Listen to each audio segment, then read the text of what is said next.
За та бүхэнд өнөөдрийн мэндийг хүргэе. Манай Пуужин техникийн холбоонд хөрөлцөн ирсэнд баярлалаа. Апожи Space програм буюу Апожи сансрын хөтөлбөрийг бид эхлүүлэхээр бэлтгэл ажлаа ерөнхийдөө хангаад дуусаж байна. Тэгээд энэ хөтөлбөрөөр зарлахын өмнө Монгол улсын өдөр тутмын хамгийн том сонин болох өдрийн сонин маань энэ талаар сурвалжлага хийж танай дэмжийн нэвтрүүлэгтээ биднийг уурч оруулж байгаад их баярлалаа. За энэ Пуужин техникийн холбоог бол 3 хөөсгөн байгуулсан. Нэг нь одоо миний бицгоохон доктор Нуруу Тэгш хоёр. За манай Сандуу инженер нэг 3 дахь нь очирч байгаа гэдэг 3 очирч байгаа инженер байгаа. Ингээд 3 хүн хөөсгөн байгуулсан. Бид бол өнгөрсөн хугацаанд Монгол улсад өнгөрсөн хугацаанд хөгжүүлж байсан түвшний технологиг илүү сайжруулах. За дээрээс нь бол одоо Пуужингийн хөдөлгөөрийг сайжруулах, за нэг материал судлалын маш олон чиглэлээр ажиллаад харьцангуй их амжилттай явж байгаа. Энэ талаар манай үүсгэн байгуулагчдын нэг инженер Сандуу бол та бүхэнд презентацийн тавьж үзүүлнэ.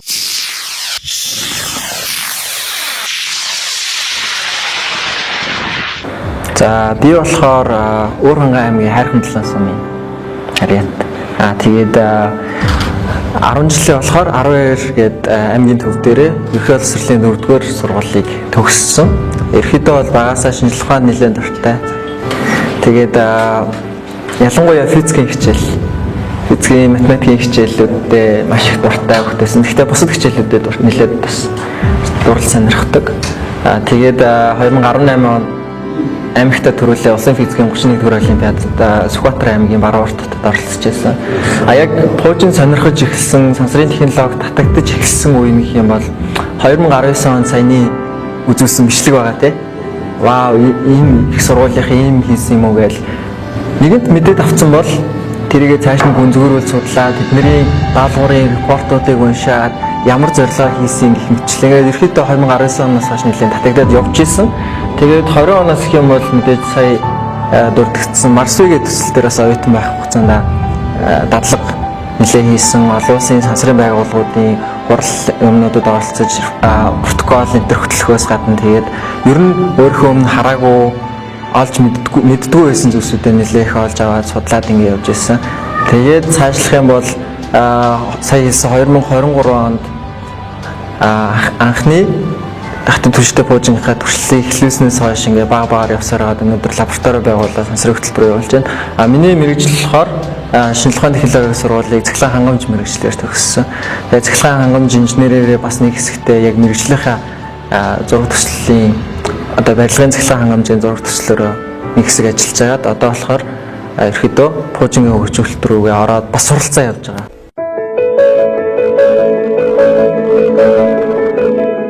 Сансрын хөтөлбөртэй адилхан дэлхийн иргэн тойрон одоо яг 168 сансрын хөтөлбөр хэрэгжиж байгаа 30 орчим улсад. За ихэнх нь 98 орчим хөтөлбөр нь болохоор их сургуулиудын түвшинд үлдсэн одоо манайх шиг холбоо стартапын түвшинд сансрын хөтөлбөрүүд хэрэгжээд ажиллаж байгаа гэсэн үг. За тэгээд монголчууд бид нар ч гэсэн үүний ард хоцорч болохгүй учраас манай Монгол улсыг төлөөлөөд манай Апожи гэж нэрлэгдэж байгаа сансрын хөтөлбөр маань саяын 168 тонн багтаад Монгол улсыг төлөөлөд ажиллаж байна. За өөрөөр хэлэх юм бол сансрын технологиг хөгжүүлэх тэмүүлэлтэй залуучууд карбоны шугам гэж нэрлэгддэг сансрын хил хязгаарлав Пуужингаа тийш нь хөөргөөд тэнд даалгавар биелүүлэхээр ажиллаж байгаа гэсэн. За сансрын хөтөлбөрийг тайлбарлахаас өмнө манай холбооны талаар бас товчхон тайлбарлах юм бол бид нар 2024 онд Пуужингийн техникийн холбоогоо үүсгэн байгуулсан. За тэгээд үүсгэн байгуулах шалтгаан маань бол мэдээж бус Америк, Япон гэдэг ч юм уу бусад дэлхийн одоо энэ сансрын технологи, цойлрын технологи хөгжсөн улс орнуудад мэргэжлийн холбоотууд байдаг. Ялангуяа Пуужингийн технологитой холбоотой. Тэгэхээр сонирхогчд ч бай, оюутан их сургуулийн түвшинд, мэргэжлийн түвшинд ч бай эдгээр Пуужингийн хөдөлгөөр технологи турших зориултын орчин, аюулгүй ажиллагааны зааварчилгаа, дүрм журмаас гадна маш олон зүйлсүүдийг энэ холбоотууд нь баримтлаад явдаг. Тэгэхээр ийм холбооны үйл ажиллагаа байхгүй байх юм бол тухайн улсад сонирхогчид эсвэл мэргэжлийн түвшнийхэн туршилт судалгаагаа хийлээхэд тэр аюулгүй ажиллагааны дүрм журм бүх зүйлс тодорхой биш байдлаас болоод ословаар гарсан тохиолдолд буцаад энэ салбарын технологи цаашаага улам эрчимтэй хөгжих зэрэг нөхцөл нь хязгаарлагдаад ирдэг байгаа. Тийм учраас энийг яг улс суурьтайгаар нь бусад улс орнуудад өндөр хөгжилтэй орнуудад байдаг шиг ингэж хөгжүүлэхээр бид нэр зориод үүсгэн байгуулсан. За тэгээд Апожи сансрын хөтөлбөр гэж юу юм бэ? Тэгээд бидний даалгавар бол маш тодорхой. Ойрын 2 жилийн дотор карбоны шугам буюу далайн түвшнээс дээш 100 км өндөрт өөрсдөө бүтээсэн хатуу түвштэй пуужингуудаар хурж тэнд даалгавар биелүүлэхээ. За тэгээд манай Апожи сансрын хөтөлбөрт тусдаа 8 өөр цойлуурын систем багтаж байгаа. За үүнээс болохоор бидний хамгийн анх Nix гэдэг нэртэй пуужингаа 2023 оны 12 сарын 28-нд 22-нд анх туршсан. Тэгээд тухайн үед 1300 м-ийн өндөрт гарч Монголын өндрийн цойлуураар дээш хөөрсөн өндрийн рекордыг шинжилэн тогтоож ирсэн. За үүний дараа болохоор 2024 оны 11 сард Kappa гэдэг нэртэй дараагийн цойлуураа туршсан. За үүний үр дүнгээр бол өндрийн рекордыг 3200 м болгож шинжилсэн.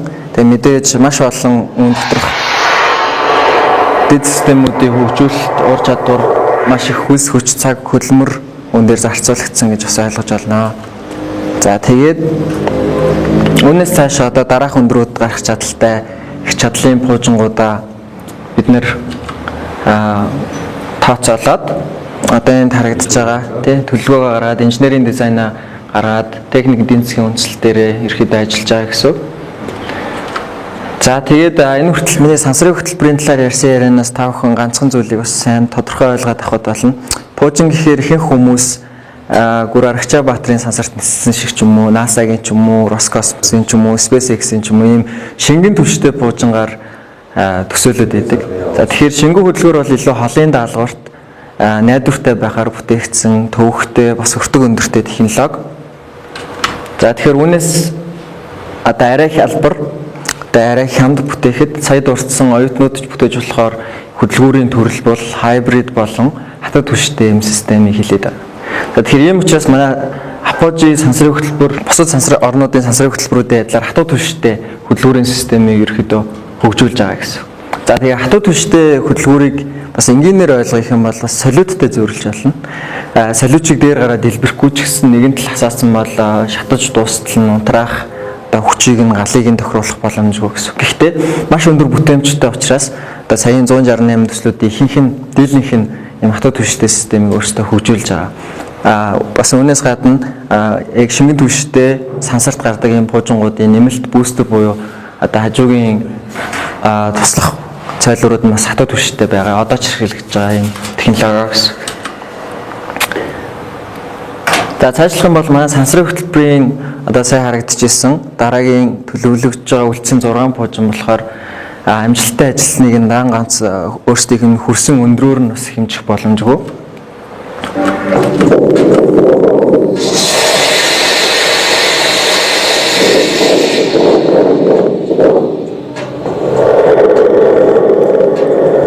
За тэгэхээр тухайн өндөрт пуужинг гаргаж чадах чадaltaй хөдөлгүүрийн хийц болон түвшний хөгжүүлэлт бол пуужин бүтээгээд хамгийн чухал байдаг.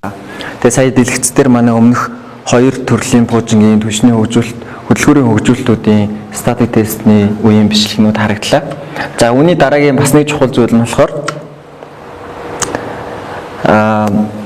дууны хурднаас 1-5 дахин хурдлах үеийн хит өндөр агаар эсэргүүцлийг даах тийм их бийг материал судлалын аргаар бүтээж гаргаж авдаг. За тэгтээ мэдээж бүтээж сонгож дизайнаа гаргахаас өмнө компьютер дээр маш олон төрлийн симуляшн загварчлалын тэгээ боддороо хийхээр fiberglass, carbon fiber гэх мэт композит нийлмэл материалуудыг ашигладаг. За үүний дараагийн бас нэг чухал юм нь болохоор avionic bay буюу тэгээ пуужингаа шударгаар яг тухайн өндөрт гарсан хэсгийг нь хэмждэг тийм электроникийн төхөөрөмжүүд пуужингийн нислэгийн одоо жижиг компьютер гэж бас ойлгож олно. Эдрийгээ бас бүтээдэг. Мөн камераар мэдээж хөөргөлтөө үеийн нэлээд сайхан дүрсээ бичиж авна. Энэ бүхнийг сансрын харш орчинд дээшлэх тусмаа илүү хурдтай, чичиргээтэй тэр хэцүү орчинд найдвартай ажилтдаг байхаар газар дээр тестэлжтэй түүнийгээ туршдаг гэсэн үг. За пуужин бүтээх үедээ хамгийн сүүлийн бас нэг чухал хэсэг болохоор пуужингаа газраас тэгээ дэше ниссний дараа яг одоо хаана явж байгаа юм? Ямар шатанда явж байна гэдгийг энэ алс зайд телеметрийн аргаар тохиод дамжуулах байдлаар хяндаг. За товчхондоо ийм дэд хэсгүүдийн хөгжүүлэлтүүдээс манай пуужингууд маань аль ч төрлийн пуужингууд маань бүтэн.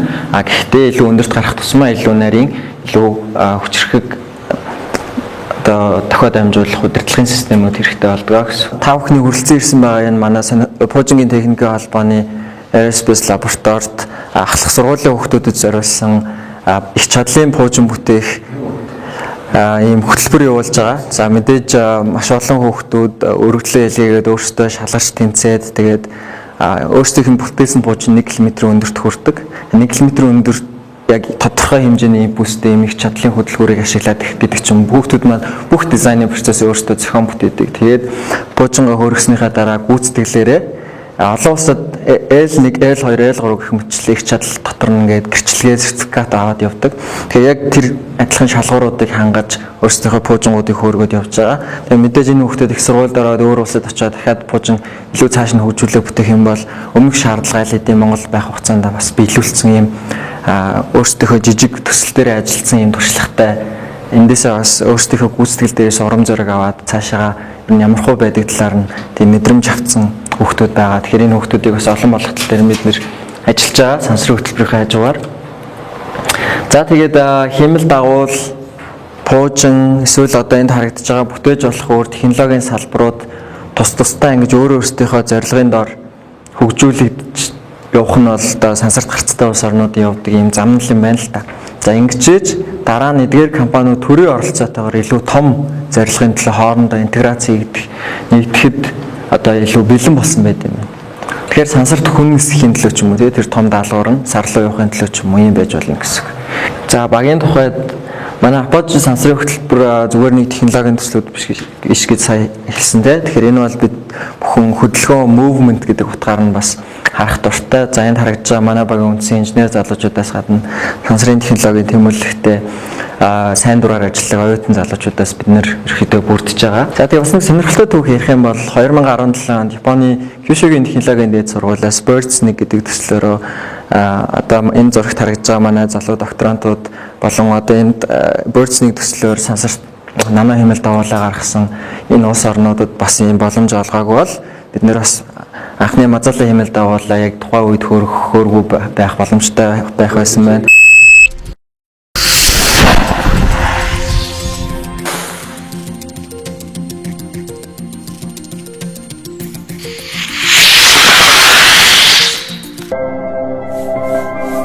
За тэгээд бид хэд болохоор дараагийнхаа төслүүд дээр те дараагийнхан манай пуужин маань 10 км өндөрт буюу бидний сансарт онгоцоор нисдэг юм өндөрт гарч чадах үс юм пуужин бүтээж байгаа. За тэгээд үүн дээрээ бас хамтарч ажиллах хүмүүсээс гадна дэмжих хүмүүсээ бас бид нэр ингээд хайгаад ярилцаад явж байгаа. Манай холбооны бас нэг тодорхой зорилгод байна. Алсын хараа байна. Тэр алсын харааны одоо нэг бол Монгол улс өөрийнхөө пуужингаар сансарт гаргадаг. Дээрээс нь өөрийнхөө пуужингаар сансрын аялал жуулчлалын одоо ажлыг хийдэг. Өөрөлдвөл одоо дэлхийд дээр бол энэ сансрын аялал жуулчлалыг хийхэд одоо хүмүүс одоо очрон дийлдэхгүй шүү дээ. Тэгэхээр энэ чиглэл одоо анхаарч ажиллах хэрэгтэй гэж бас бодож байгаа. 2026 оны 12 сар гэхэд манай Апожи сансрын хөтөлбөр амжилттай дуусснаар бид хэд шинэ түвшинтэй пуужингийн хөгжүүлэлт рүүгээс орох боломжтой. За энд бол маш их боломж бий. Удирдах боломжтой гэдгээс эхлээд 100 км биш илүү цаашаага хол алс зайд сансрын даалгавар гүйцэтгэх боломжтой. Сая хатуу шингэн түвшинтэй хөдөлгүүрийн технологиг харьцуулж тайлбарлаж явах хэвчээд бол шингэн түвшинтэй илүү төвөгтэй өртөг өндөртэй гэж хэлжсэн боловч орчин үеийн өндөр технологи ачаар одоо металл принтинг гэдэг ч юм технологи ачаар юм шингэн түвшинтэй пуужингийн хөдөлгүүрийн маш төвөгтэй одоо металлургийн аргаар хийх боломжгүй шахуутын төвөгтэй хийцлүүдийг хэвлэх аргаар тусгай аргаар хийдэг болсон учраас сая 168 төслийн зарим нь ийм шингэн түвшинтэй хөдөлгүүрийн системтэй байгаа гэсэн. Тэгэхээр бас багт боломжгүй биш мэдээж пуужин хөгжүүлж байгаа бол нэг юм тодорхой шат дараалал дээшлэнэ гэсэн. Эхлээд хатуу түвшинтэй хөдөлгүүрээ найдвартай ажиллуулна, их биеийн найдвартай ажиллана, бүх систем найдвартай ажиллана. Тэгээ 100 км-тэй даалгавраа гүйцэтгэнэ. Дараа нь мэдээж зүгээр түүндээ одоо ашиглаж байгаа хөдөлгүүрээ илүү боловсронгуй болгох, сайжруулах. Ингэснээрээ цаашаа 100-аас цаашаа 200, 300, 400 км-тэй бидний мэдж байгаа олон улсын сансрын станц, дэлхийн нам тойрог зам, тэгээ бүр цаашлаад илүү хоол явах гэх мэтлийн технологийн шат дараалал байд юм байна. Тэгэхээр энэ дарааллаа бид нэр явахаар төлөвлөж байгаа. Мэдээж хамгийн чухал зүйл маань бол ойрын 2 жилийн хугацаанд бидний энэ даалгавруудыг гүйцэтгэх явцад гарах сорилтууд, хийх ёстой зүйлсүүд, ажлууд маань байгаа гэсэн. За ингээд эцэстэн дүгнээд харах юм бол бид нэр 20 дугаар зуунаас өмнө хороо ертөнцийг зөвхөн одоо эвтэй тэнхлийн дагуу хардаг байжээ тий. Хойно урагш баруун зүүн ийм хөршүүттэй далайд гарцтай байна, одоо бол гарцгүй болсон байна тий. За тэгээд гэхдээ бид нэр дээшгээ тэнгэр рүү харах юм бол тэгээд тэнд хүрч чадах буужинг хурдхан бүтээх юм бол огторгуу уудам далайд гарцтай болж чаднаа. Яг манай Монгол улс маань. Тэгээд мэдээж үүнийг нэг санаа хүсэл зорилгын дор нэгдэж чадах бүхнээрээ одоо нэгнийгээ дэмжиж хамтран ажиллаж иж бүтээн. Тэгээ яг одоо бол бид энэ ажлаа урагшлуулах цаг нь гэдэг итгэл үнэмшилтэйгээр залуучууд нийлээд энд ажиллаж байна. Тэгээ энэ талбарт хойч үе маань нэг л өдөр сансарт гарах технологи хийх байхаа гэд шалтгаан тоочоо суулгүйгээр тэгээ хамтдаа түүх бүтээцгээе гэж бас энэ одоо нийтлэлийг үз сонсож байгаа, уншиж байгаа хүмүүст бас уриалмаар байна. Баярлалаа. Өөрийн сансрын цойлоороор өөрийн хуучингаар одоо сансарт одоо очих тэнд өөрийн газрын эзэмших урт хугацаанд бол магадгүй Марс руу явах энэ хөтөлбөрт, дэлхийн нийтийн хөтөлбөрт хамтрах, хүчээ өгөх, сансарт жуулчлах, тэнгэр тойргийн хиймэл дагуулыг хөөргөх. Ингэснээр бол тэнгэр хиймэл дагуул хөөргөснөр бол харилцаа холбооны чиглэлд өөрийнхөө одоо аюул байдлыг хангах, мэдээлэл аюул байдлыг хангахад маш олон тийм зорилгууд байгаа. Энэ зорилгуудад манай project технологийн холбоо бол өөрөө тодорхой нэмрээ оруулж ирсэн, ирээдүйд ч оруулна гэсэн тийм бүр ихтэй байгаа. Ийм бол бид нар энд ямар ажлуудыг хийж байгаа гэхээр түвшний хөгжүүлэлт, хөдөлгөөний хөгжүүлэлт, за энэ project-ийн электроникийн хөгжүүлэлт гэх мэтчлэн одоо энэ маш олон чиглэлийн хөгжүүлэлтийг хийснээр бид нар бол ингээд материал судлалын салбарт Монгол улсын өнөөгийн байгаа чадварыг дээшлүүлэх, материал судлалын салбарт байгаа чадварыг дээшлүүлсээр маш олон тийм олдуудыг дэлхийн түвшинд аваачих. Ийм бол бидэнд бол ийм одоо амбиц байна, тодорхой алхмуудыг хийж байгаа. Энэ ажлыг хийхэд бол зөвхөн одоо манай холбоо бол дангаараа хийхэд бол хэцүү. Тийм учраас бол бид нар төр захиргааны байгууллагуудтай жишээлбэл тодорхой уулзалтуудыг хийж байгаа. Жишээлбэл одоо захиргааны уулзалт харилцааны сайд Баатар хотын осны уулзалт хийсэн байгаа. Дараагийн уулзалтуудыг хийж байгаа. Өнөөдөр хүрэхэд бол манай одоо жишээ од группийн хамт олон нийтмэлд бас тодорхой хэмжээгээр бас бид нар хамтарч ажиллаж байгаа. Бидний өнгөрсөн хугацаанд хийсэн project сад ирээдүйд хийх project-уудаар хамтарч ажиллах донорууд энэ хүмүүст жишээлбэл тодорхой саналуудыг бол байгаа, боломжууд бол байгаа. Сансарт гарч байгаа энэ гарах одоо тэнгэрлээ цойлох энэ цойлуур дээр өөрийнхөө компанийнхаа логог тавихаас эхлээд маш олон тийм боломжуудыг бол санал болгож байгаа. Энэ нэгснээр бид хамтдаа түүхтэж, хамтдаа одоо монголчууд бол одоо тийм үү орчлон ертөнцийг зөвхөн одоо тэнгэр газар дээр биш, тэнгэрт бид нар ингээд ийм өөр орон зайтай болох хэрэгтэй байна. Бид нар бол Антарктидад бол саяхан газартай улсан, тэрнийг бол тодорхой хэмжээр ашиглаж эхлэегүй байгаа. Харин сансарт бол өөрөө гэсэн орон зайтай бол саран дээр өөрөөсөн талбайтай болох ийм томоохон зорилгууд бол одоо бүгдээрээ хамтарсан төв бүтээлийг хэлхийг хүсэж байгаа. Бид бас цонхоо өгшийг бас урьж авч ирүүлсэн байгаа. Тэгээ энэ талаар бас өөрийнхөө бодлыг хэлэх байх гэж бодож байна. Өнөөдөр би энэ чиглэлээр ажиллаж байгаа энэ хамтлагийн одоо бол анх удаа уулзлаа. За эдний одоо хийсэн бас энэ лабораторитой нь бол бас харлаа. Үнэхээр одоо ихний анхны одоо алхмууд бол хийгдсэн байна. Нэлээдгүй ажил бол одоо хийгдсэн байна. Хэд одоо тэр яасан маань туршилтуудыг явуулаад за эхлээд мэдээж 500 метр явсан байх л да. Дараа нь тэгээ 1000, дараа нь 3000 ингээд одоо явж байгаа байна. За энэ бол одоо яхаар байхгүй маш одоо сайхан одоо дамжуулт. За сая одоо сондоо инженер бол их сайхан одоо танилцуулга хийлээ. Их ойлгомжтой. Өөрөө чинь ажиллаа их одоо сайн мэддэг юм залуу байна. Тэгээд одоо бас итгэл найдвар бол төрж байна надад одоо Ахмад багш хүний хувьд. Энэ сансарт одоо гарна гэдэг бол хоёр одоо нэг нь бол яг нэг химийн дагуулуудаа анхны дагуул ширүүл фүүжин одоо бүтээх өөрөөр тодорхой одоо ийм сансрын нэгдүгээр хурд гэж байдаг. Тэр хурданд одоо хүссэн анхны хурцтай ийм одоо фүүжин бүтээгээд тэгээд гарах. Энэ фүүжин дотор бол ишээ дахиад нэг хоёр дахь юм бол байна. Тэрний ихтэй одоо химийн дагуул байх хэрэгтэй. Фүүжин өөрөөр хэлбэл химийн дагуул нь одоо тийм Монгол ажил нь сансарт гарсныхаа дараа бүх одоо энэ IT мэдээллийн технологийн бүхнийг одоо хийн штэ.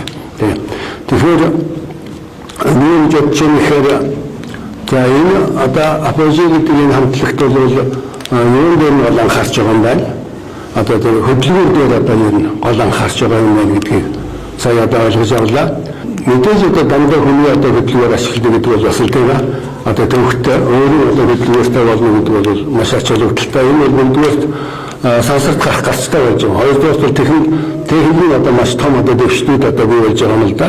Тэр одоо хатуугийн судалгаа тийм аа. Янзын зүйлтэй материал судлалын салбарт бол ихэнх одоо дэвшил харнаас өмнө сая одоо тэгшээр бол бас сайхан ойлгомжтой одоо хэллээ. Энэ бол тэр засгийн юусаас онцгой анхаарал тийм аа.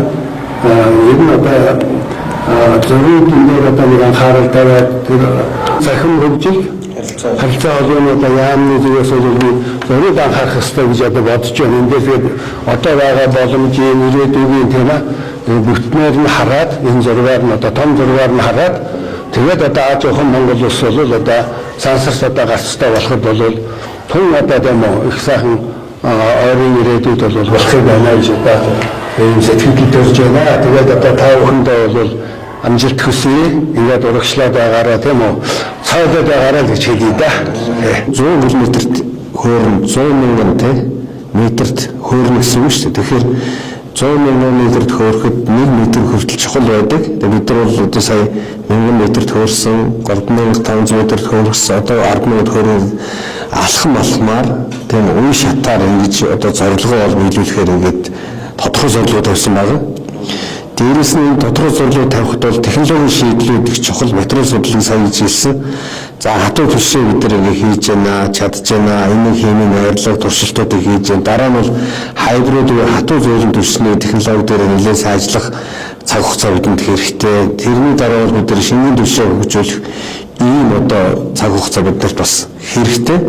Жишээлбэл хийдэр одоо цөмийн энерги дөө 31 орнд ашиглаж байна. 460 орчим реактор дээр. Харин сансрын хөдөлгөөрийг бас ялгаагүй 30 оронд сансрын хөдөлгөөр хэрэгжиж байна. Манайх 31 дэх молоо явах боломж бол бүрэн байна гэдэг бол бид бол бас энэ чиглэлийн холбоо байгууллагууд мэргэжлийн хүмүүсийн хувьд бол бүр итгэлтэй байгаа.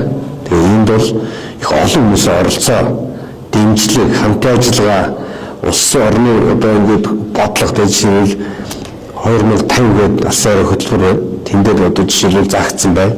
Тэр хөтөлбөрийг бодлогуудыг хэрэгжүүлэхэд бас чухал